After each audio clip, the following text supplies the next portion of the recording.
Welcome to the Memorizing Pharmacology podcast. I'm Tony Guerra, the pharmacist and author of the Memorizing Pharmacology book series, bringing you mnemonics, cases, and advice for succeeding in pharmacology.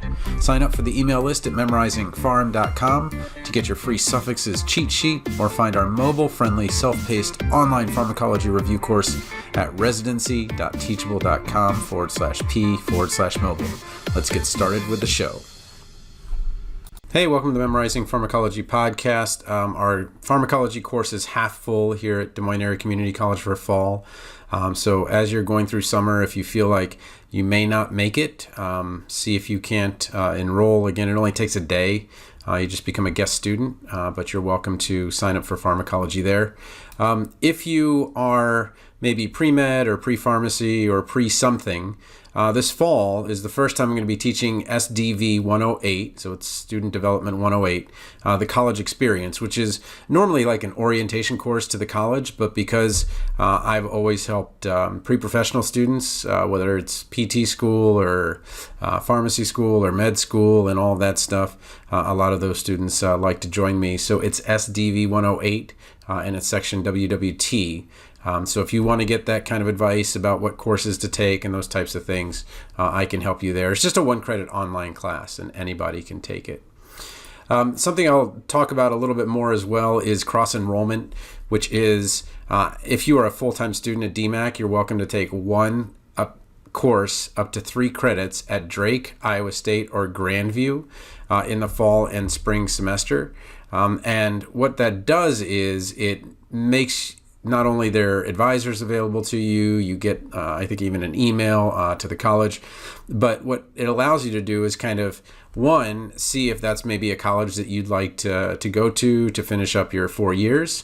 But what it also does is it reduces the limit. So when you're applying or going to another 4-year school, there's only so many classes you can take at a community college, and I think it's around 64 credits. And what this does is it gives you 4-year degree credits. And so that means that if you were to do that for 3 semesters, let's say, that would be 9 more credits you could take at community college because you took them at a 4-year school. And again, those courses are free if you take them at the other college. So what I wanted to get into now is the actual pre-med curriculum. I think there's a lot of confusion about it. And so what I'm going to do is I'm going to actually show you the courses that you would take here at DMAC. And again, you have to be it's a little bit tough because each med school is a little bit different. And you're going to apply to probably, I think the average is about 15 med schools that people apply to. So you kind of start with your first choice and make sure that you've kind of taken enough courses for most of them. I'll go through it, but I'll show you what 2 years of pre-med would look like in community college. So let's just open up this Excel file. And what I've done is I've put them all in 4 semesters. I wouldn't recommend this. This is a very, very challenging experience. And what I'm going to do after I talk to you about the DMAC pre-med classes, I'm going to show you the exact courses I actually took and the way it actually worked out for me, which was not this clean. This makes it look like you just go for 4 semesters, then you go and get a 4-year degree and all is well. This will get you an Associate of Science 2-year degree here at DMAC. But again, 17 credit classes with these types of classes are very challenging. I would spread it out, and I'll talk about that a little bit. So let's start with the first and second semester. The college experience, or SDV 108, the class that I'm teaching this fall, I definitely think that is one of the classes that you should take really early on, because what it does is it makes sure you're taking the right classes, you're not taking too many, or you're not taking too few, and you've got somebody that you can talk to every single week about your courses, and as you know what you're thinking about changes, you can also talk to your instructor about that. The first thing that we usually talk about is General Chemistry 1 and 2. And this is why you would want to take it in your first year of college, and this is why you wouldn't. If you took AP Chemistry and you just never took the test, or you had a really good experience with chemistry in high school and you're very strong at math, that is, you're probably taking Calculus 1 as a freshman, then yeah, take Gen Chem, that's fine. But if you don't feel so strong about math, if you don't feel so strong about college, and this is a new experience for you, then I might hold off on taking Gen Chem until later. And even Iowa State, which is from DMAC, more students go to Iowa State in this state than any other college or public college. They consider organic chemistry a junior level class. So you could take Gen Chem here in second year and then take organic up there, or you could take classes at both. There's nothing that says that once you're done with community college, you have to go and only take classes at a 4-year school. I've actually done some overlap, and that sometimes is actually even better thing. And we're only 25 minutes apart, so if you actually live in the middle, it's 15 minutes to each. So, but General Chemistry 1 and General Chemistry 2, Chem 165, 175. Here's where it gets a little bit goofy with General Biology 1 and 2. Because some of the schools want you to have anatomy and physiology, and some of them are just have a biology class or a specific class, and some of them even want genetics and things like that. But I'm just putting the General Biology 1 and General Biology 2 here, just so you can see them. Calculus is a bit of a difficult thing to put in first semester because many students are not ready to take calculus first semester.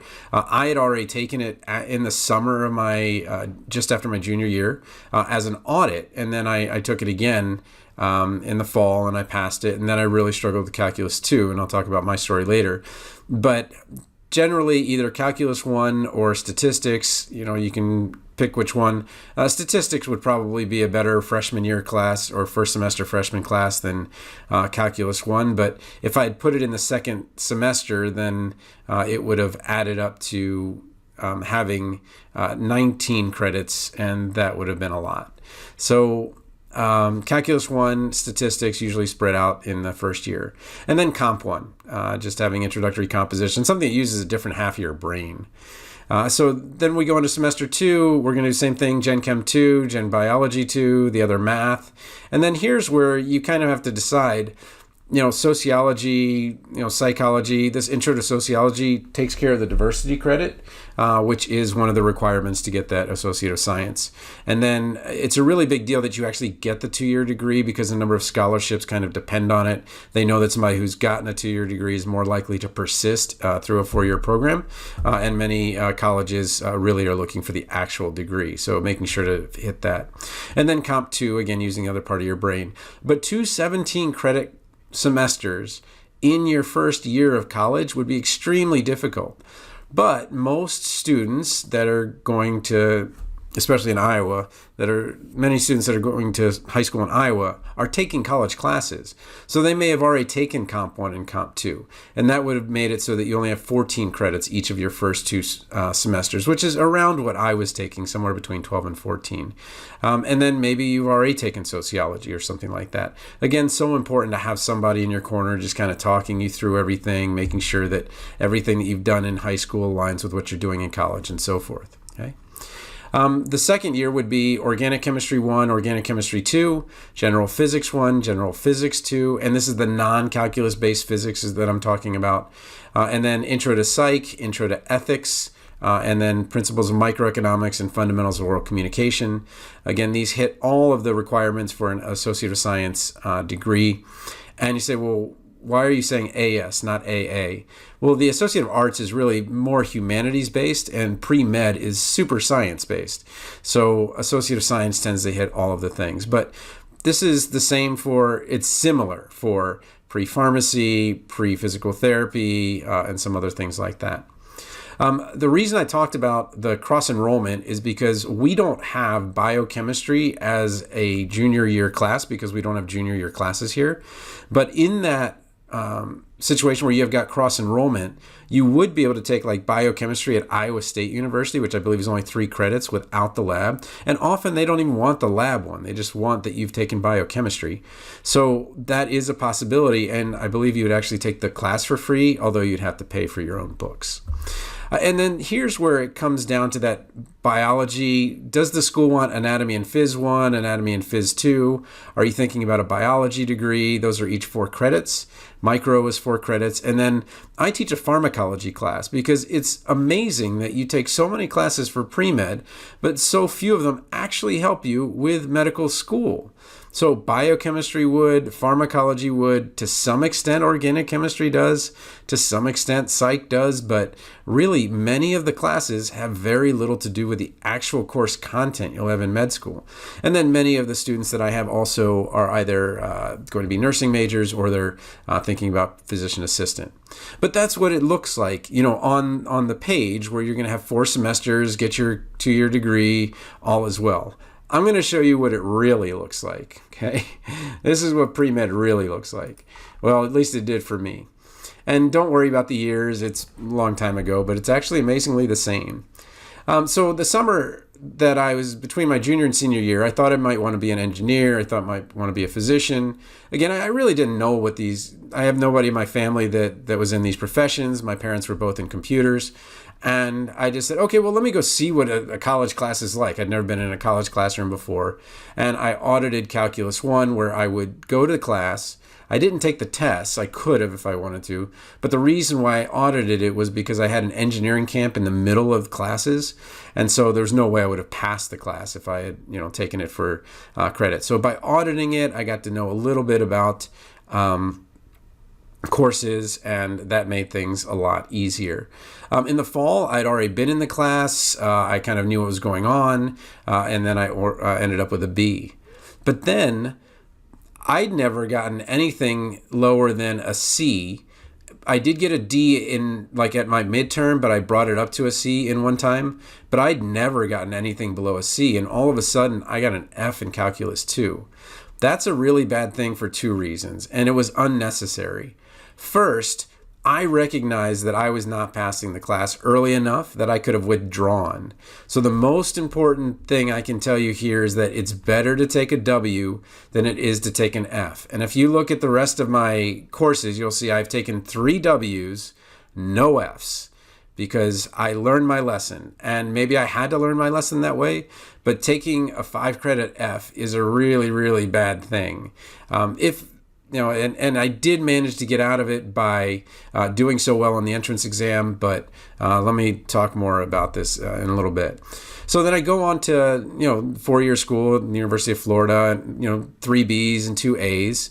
I did well in chemistry and micro and my honors class, and then I brought my Calculus 1 grade up to an A. And you're like, well, why did you take that again? Didn't you already take calculus? And I did, and I thought that, well, maybe what happened with Calculus 2 was I didn't learn it well enough. So I said, all right, well, let me take it again and see if I learn it better, and maybe that's the thing. But I found out that's not really the case. What had happened was I just wasn't focused. It was my senior year of high school. I was not focused as I needed to be to pass a course like that. So I'll talk about when I did actually pass it later. Okay, and let me maybe make these a little bit bigger. I think it's a little bit tough to see at the font I'm working at right now. So there we go. So now you can kind of see them a little bit better, and I can make that even bigger there. All right. So that was my, experience in first semester. I did well. It was about a 3.4, 3.5 GPA. I think it was closer to a 3.4. And then I really struggled in the spring. And I learned from that calculus mistake that, okay, when you're struggling and you've got a lot of responsibilities in a semester, then maybe it's time to let something go. And what I did was I said, okay, well, I'm actually enjoying this bio lab. It's tough to take the lab without the course, but I still got a C+. And chem lab, I got a C+, and chem, I got a B. And so I was, again, struggling a bit with chemistry. I realized that maybe that was too many credits. And, I took the honors class. I took the writing class. I did okay. But again, I was more like I think it was maybe a 2.9 or a 3.1, somewhere around there, but it was not a good GPA compared to the 3.4. But again, I persisted, and I kept going, and my GPA was not ruined by failing biology. That was the key. Okay. So then I realized that, man, having all those labs was just absolutely just devastating. So I was like, I'm going to take a semester with no labs. So integrated bio 1 I had already taken the lab, so I got a C plus. Organic, I got a B, and organic was a bear. But the way they do it at Florida is they put the 2 lab credits in the second semester, none in the first. Then I had my honors class, general psych, I did okay. And then stats, I really struggled with stats. The math, I understood calculus better than I understood stats. And it just was a thing where I just wasn't that great at it. Okay. And then this was my really bad semester. And I think a lot of us have this where, it's just fatigue. I think, where I was just like, man, I really don't know where I'm going. I don't know that this pre-med journey or pre-professional journey is something that I really want. I don't even really have a major. I think my major was chemistry. If you were to look at my transcript and see, well, what's his major? I think it was chemistry, but I really didn't know what was going on. And this was just a survival semester. So I got a C in Bio 2, a C in Bio 2 lab, a D plus in Organic 2, a C in the lab, a C plus in a philosophy class, and I was just like, I cannot do physics on top of all of this. And so that was really, really a low point. And 2 things had me move. I asked to move. My parents didn't ask me to move. First, the University of Florida, if you're an honor student, you get what was, at least at the time, an out-of-state tuition waiver. So I was paying in-state prices. And at in-state prices, it was better and cheaper to go to Florida than it was to go to my home school of Maryland. But then once that tuition waiver was gone, then Maryland actually became a little bit cheaper. But the other thing was I kind of needed a fresh start. I needed a new environment, and I was like, you know what? Let's do this over and see how I can do. Okay. So I transferred to the University of Maryland College Park, and you say, okay, well, they're going to go easy on you or whatever. No, absolutely not. This is my first semester at the University of Maryland. Organic Chemistry 2, I had to retake the lab because although I passed the lab, Organic Chemistry doesn't come without a lab at Maryland. So I had to take that. I took Calculus 2, and then I took the first semester of a 3-semester calculus-based physics. You don't have to do that for med school. I just didn't know if I'm like, well, maybe I'll still be an engineer. It just took me, I'm on my 3rd year to get to Calculus 2. I was taking calculus and organic and physics, and I took them all in the same semester. And then I took Intro to Theater. And I think it's crazy that I get a B in theater and I get a B in organic, right? And calculus and physics. I'm really proud of that 3.0. I recovered from my, bad 4th semester there at Florida. Back on the right track and all that stuff. And right around here was when I kind of discovered that maybe I'm going to try other health professions. And that's when I looked into physical therapy and physician assistant and pharmacy. And with the pharmacy, I could actually go to a pharmacy on campus and volunteer. And that's what ended up being my, major. So I ended up going in spring and signing up for the other physics that I had to take. But then this happens to a lot of people where you're like, well, I've already kind of taken everything. So all I was doing was saying, if I don't get into pharmacy school, I'm still going to want to get a degree. And I could still get a BA in chemistry, or a BA, I think, or a BS in biology. So I still was on track to get a degree of some kind or another. And what I did was so I'm going to take my Shakespeare and take my, required English class or literature class. I'm going to take microbiology because even if I, don't need it, I can still take it. And I actually really enjoyed micro. It was one of the very few A's I got in my college career. But for some reason, microbiology was very hands-on, very great. We had a great teaching assistant, great professor. I really enjoyed it. Physics was still a struggle. And I made the shift. I was like, I am not taking calculus-based physics again. I really just, my engineering dreams were dashed. I was like, okay, I'm not getting a BS in chemistry, which is different than a BA. I'm not going to go become an engineer. Let's just take the non-calculus-based physics and move on. And I also took biochemistry. And what happened was I got my acceptance so early that I was like, well, I don't really need biochem. I can still go to class, but I don't need the stress of trying to pass biochem and physics at the same time. And I was really worried about not passing physics. So this may seem strange, but it's better to withdraw from a class that you aren't going to pass and pass the one that you need so that you can keep moving forward. Because if I hadn't passed physics, I either would have to take it in summer if they would conditionally accept me, or I might have to wait another year. So I was like, all right, well, let's just go to biochem class. I'm just gonna audit it. And I must not have filled out the paperwork to audit it. I meant to audit it, but ended up withdrawing from it. And then B in Shakespeare, A in micro, C in physics. And then I made it on to pharmacy school. And I had worked in such difficult classes, though, because the pharmacy college admissions test only tested Calculus 1 and really mostly first semester organic chemistry. And I was so far ahead of that I scored a 99th percentile overall. And it's unusual for someone to be so strong in English as I was, but I just had, kind of a passion for it. So I did really well on my entrance exam. And this is back when it was harder to get into pharmacy school than medical school. The just numbers were much higher. And believe it or not, back in the late 80s, there was actually a glut of physicians. That is, there were too many physicians. And it just was not necessarily the most desirable field to get into as it is now, where, you have to have a 3.8 and a 3.8 cumulative, 3.5 or 3.6 overall when you're looking at med school as far as the GPA. But this is what I want to show you, is that since I was kind of a chemistry major, and maybe I would have ended up being a chemistry teacher or biology teacher, and I was going to, finish that chemistry degree, but then I did 4 years of pharmacology or pharmacy school. I'm like, well, I already kind of did a chemistry degree. Like, do I really want to finish that? And so I decided much later that, I would like to finish my bachelor's degree.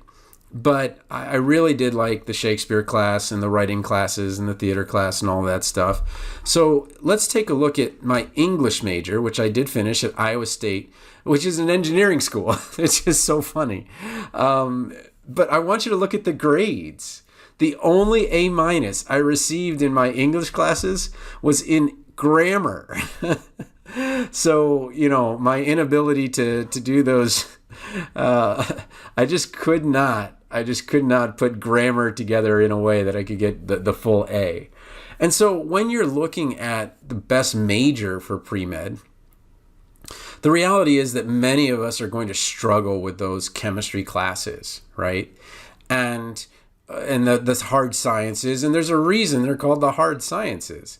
But what I did was, in that second half of things, is I got all A's. So if you were to add up all of my grades, basically I had about a 3.0 from undergrad first and second year, and then I had almost a 4.0 in the second. I would have been around a 3.5. And yeah, I would have been on the way low side of things, but my strength has always been in test taking. So if I had taken the MCAT, I think I would have done well. The reason I can say that is that I did take the GRE, and I scored in the 98th percentile in English and the 87th percentile in math, which is really, really unusual. Usually, like, the engineers score 99 in math and low on English, and then the English majors score high on English but low in math. So I really got that kind of, by completing an English degree, by completing a hard science degree, I think everything came out a lot better. And then now I look at my life, I'm like, well, now I'm really more of an author and a teacher because of these classes that I took in the liberal arts. There are a couple of things I did want to talk about with this degree, is that some of the courses I took here as a community college professor, because I was like, I get to take free classes. And I'd always been interested in taking literature, so I started taking some lit classes, creative writing classes, when I wasn't working. And then I also was like, well, I have to get this language requirement. And I don't remember if there was a language requirement with this particular college, with Iowa State. But I was like, okay, well, let me just see if I can pass the test. And so the CLEP test, I spoke enough Spanish that I was able to get through intermediate Spanish 2. And I got those 12 credits for $100. Like, that was all I needed to do. So, but again, I think the combination of taking a course, the pre-med coursework with a major like English or history, or those types of things, which actually have a much higher acceptance rate to med school than biology major does, I think it makes you much more balanced. And I think it makes things a lot easier because there are other things you also need to be able to do in that med application, which is you need to be good at the interview. You need to be good in writing your letter and all of those things. And obviously an English major is going to write an amazing med school letter. So I'll go back to that page of the DMAC AS and kind of maybe shrink it up a little bit so you can see it all on one page. But really, this whole idea that people actually complete this in this way is unusual. It's much more likely that a rising junior or senior in high school is going to have completed many of these classes. You want to kind of look at them in a way that is going to work well with your school. And so the last thing I wanted to point out was there's always that kind of talk about do colleges take community college classes? And this is the AAMC document, guidance document for 2024. And here's the University of Iowa. And they say, we have no problem with community college classes. That's fine. You go ahead and take them. You say, okay, well, that's Iowa. That's a state school. That's fine. What about more prestigious schools? All right, let's look at Harvard. Harvard said community college classes. Those will be just fine. That'll be great. Online courses, maybe not. Community college classes, yeah, if you go to them, that's great. So when you're looking at the colleges or med schools that you're looking at, it's actually much more rare that a college would not want community college classes because community colleges represent, if you're a minority student, we represent half of minority students going into college. Like we are just much more diverse. We just are. Many reasons, socioeconomic for one of them, but there are many reasons why we have that. But the other thing is, I just don't know why you would want to take an organic chemistry class where you have 300 people in the class versus where you have 24 people in the class. I mean, that you literally would. It is impossible at DMAC for you to be more than 30 feet from the professor. Like you physically cannot. Like you would have to leave the room. Like I just don't understand why you would want to be all the way back in an organic chemistry class trying to pass that class in a much larger section. So I understand why some people might say, oh, well, it's easier. Well, it's easier because it's easier to get help. There's only one professor. I mean, maybe there's a bunch of TAs, but how long have they been teaching? All the professors here, we don't have grad students here. We all have doctorates and so forth. So I just think that I'm really bullish on community college as a way to get these classes and to move in, especially with the way things have been going with expenses and things. I mean, seriously, $175 a credit hour. You can go to college here for less than $5,000 a year. So your total cost of tuition is less than $10,000 here to get a degree. For some of you, that's a quarter or a semester or a part of a semester. So again, I really think it's a great opportunity that you can have taking community college credits. And I think one last thing that I want to point out is as I was doing this, pre-med thing, I wasn't like, I'm going to be a doctor, burn the ships, and all of that. I was saying I might want to be an engineer or physician. And then as I'm kind of going through this, I'm like, well, I'm struggling and I'm learning how to do this. Maybe I might want to be a teacher, which I ended up being eventually. So maybe I could be a chemistry teacher or a biology teacher or something like that. Maybe even a math teacher. I finally get through Calculus 3, which I heard is easier than Calculus 2. I know I went to almost 30 minutes in this episode, but I really just wanted to let you know that when you're thinking about pre-med, don't feel like everybody actually gets it right like that. You never see what other people do. It's actually much different, and it's actually probably a much more zigzag path than it is just this straight and narrow, take these classes, go to med school, live a perfect life, and so forth. So, need my help? TonyThePharmacist@gmail.com. Happy to help you out. Thanks for listening to the Memorizing Pharmacology podcast. You can find episodes, cheat sheets, and more at memorizingpharm.com. Again, you can sign up for the email list at memorizingpharm.com to get your free suffixes cheat sheet, or find our mobile-friendly, self-paced online pharmacology review course at residency.teachable.com/p/mobile. Thanks again for listening.